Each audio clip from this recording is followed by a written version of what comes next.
When people decide they'd rather die free than live in chains, plans are born that make the world tremble. These are 5 of them. There are moments in history when desperation fuses with genius, when the human spirit calculates the impossible and then dares to do it. Not all escapes are desperate. Some are brilliant, some are methodical, and some cut through the machinery of oppression like a whisper in the dark. What does it take to turn an impossible plan into a turning point for freedom? Picture it. A candle flickers in a tunnel, a ship's deck slick with blood, a woman guiding her people by starlight, a man digging through the earth beneath the weight of barbed wire. Each story is a heartbeat against tyranny, and together they form a map of defiance that still echoes through time. Escape is not merely running away. It is rebellion in motion, a political act dressed as survival. Across centuries, power has built walls, cages, and chains, but again and again, the oppressed found cracks in those walls and widened them into doors. The Atlantic became both graveyard and pathway. Plantations became theaters of invisible war, and cold concrete borders became lines waiting to be crossed. These are the moments when bravery met cruelty and refused to bow. These stories reveal nasty truths about power and the filthy brilliance of those who broke it. Imagine your world condensed into a single night. Would you walk into the darkness, or would you stay? 5 escapes. 5 moments where everything was risked, and everything changed. The first begins on the open sea, November 1841. The slave ship Creole leaves Richmond, Virginia, bound for New Orleans. 135 enslaved men, women, and children are chained in its hold. Among them is Madison Washington, a man who had once escaped slavery and been captured again. He had tasted freedom, he knew its flavor and its cost. He whispered to others, watched the guards, memorized routines. The plan was madness: seize the ship, take the crew hostage, and sail for British territory. But madness is what freedom sometimes looks like. When the moment came, they struck quiet first, then roaring. Shackles turned into weapons. Within minutes, the deck ran red. The captain's face went pale as Washington's voice thundered, "We are not slaves tonight. Turn this ship toward Nassau." The crew obeyed, trembling. For 8 days, they sailed under Caribbean sun, knowing that at any moment an American gunboat could appear and drag them back to hell. But fate, for once, was on their side. When the Creole reached the Bahamas, the British authorities boarded and refused to return them. On that shore, 47 enslaved people stepped onto foreign soil as free men and women. The rest soon followed. The United States demanded their return. Britain refused.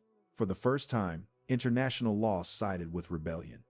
A single ship had become a courtroom of nations, and freedom had won. The Creole Revolt sent shockwaves through America's slaveholding South. In whispered prayers and coded songs, enslaved sailors began to dream of the sea as salvation. A storm had changed history, but the struggle didn't stop at the water's edge. It moved north, through swamps and rivers, guided by a woman so fearless her enemies called her a ghost. Harriet Tubman.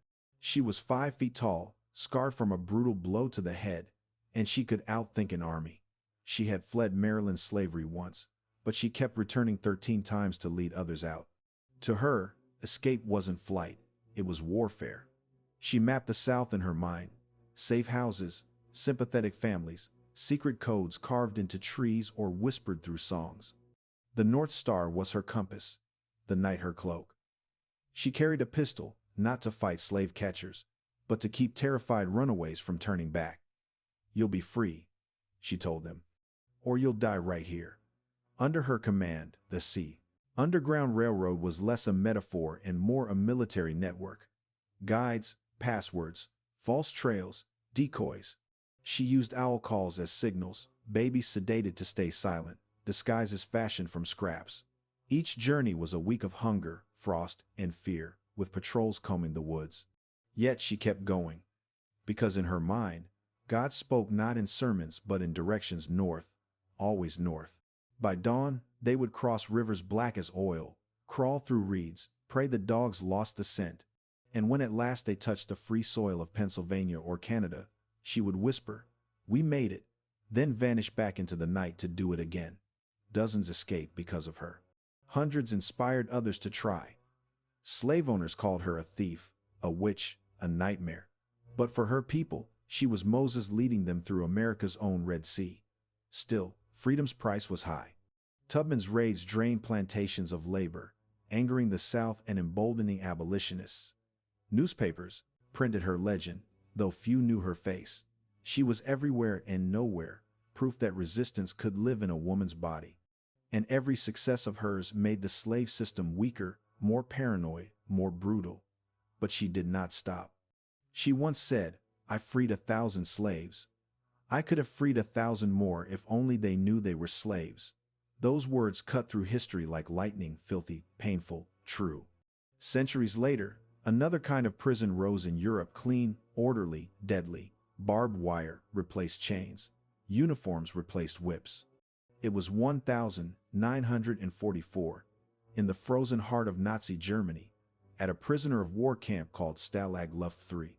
Here, Allied airmen, captured and confined, stared at endless fences and dreamt of sky. Escape seemed impossible. The Germans built the camp precisely to prevent it. Guard towers, microphones buried underground, every inch monitored. But boredom breeds rebellion. Beneath the snow, a secret network began to hum. 3 tunnels, Tom, Dick, and Harry dug by hand, 30 feet deep, supported by stolen bedboards, hidden by fake floors. Hundreds of men working in shifts, smuggling out sand in their pockets, sewing forged papers, tailoring civilian clothes from blankets. A full underground industry. They were engineers of hope. When the night came, 76 men crawled through the narrow tunnel, breathing dust, feeling the earth close in around them. Hours later, the alarm sounded. The Nazis were furious. 73 were recaptured. 50 were executed. But the plan itself, the audacity, the precision embarrassed the regime and inspired millions. The Great Escape, they called it later. A story of courage that proved even in the filthiest war, men would still dig for freedom. And the world remembered, though quietly, the cost. Because for every successful escape, there are ghosts who never made it out, and their silence still fills the tunnels of history. There are prisons that look like worlds, and worlds that look like prisons. In the spring of 1943, deep inside Nazi-occupied Poland, one of those worlds was called Sobibor. It wasn't a camp built to hold people.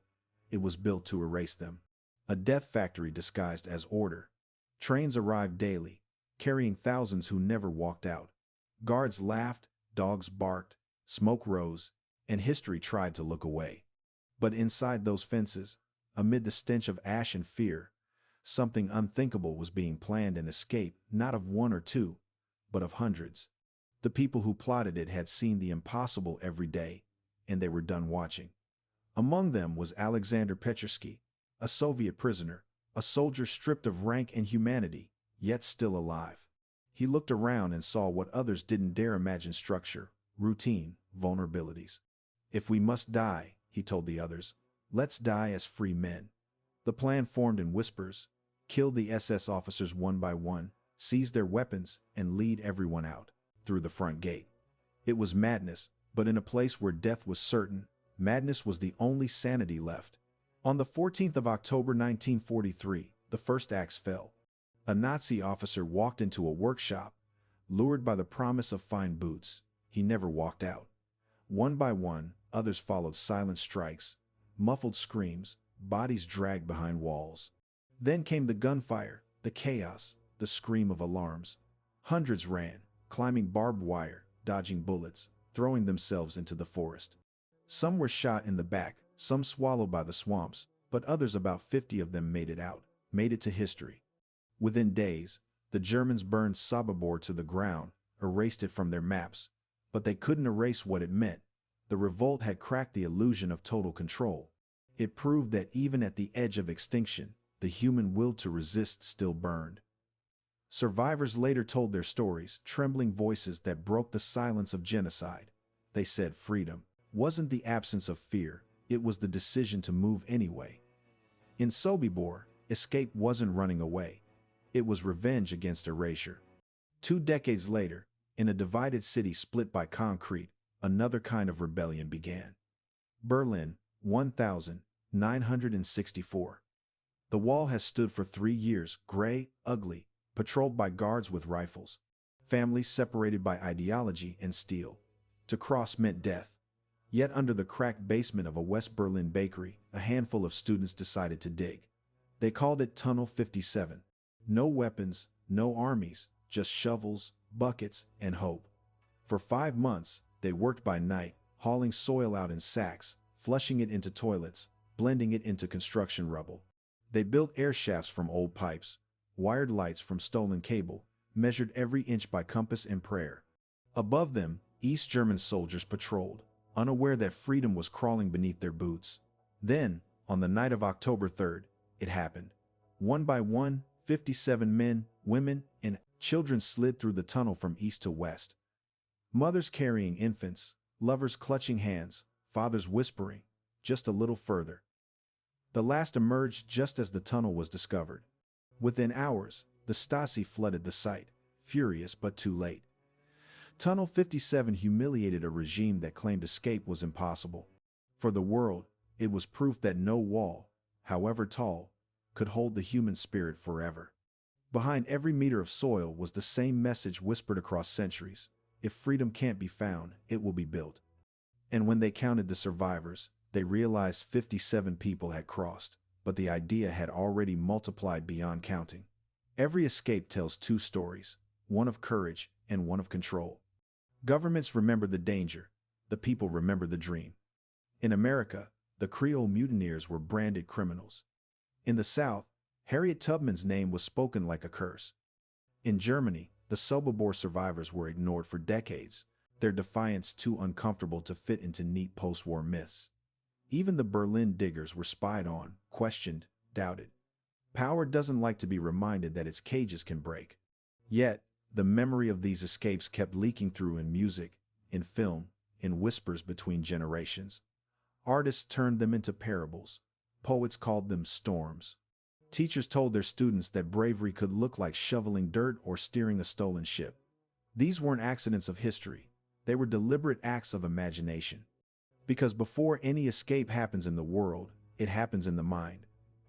Across all 5 stories, the pattern repeats: precise planning, impossible odds, and an almost spiritual refusal to submit.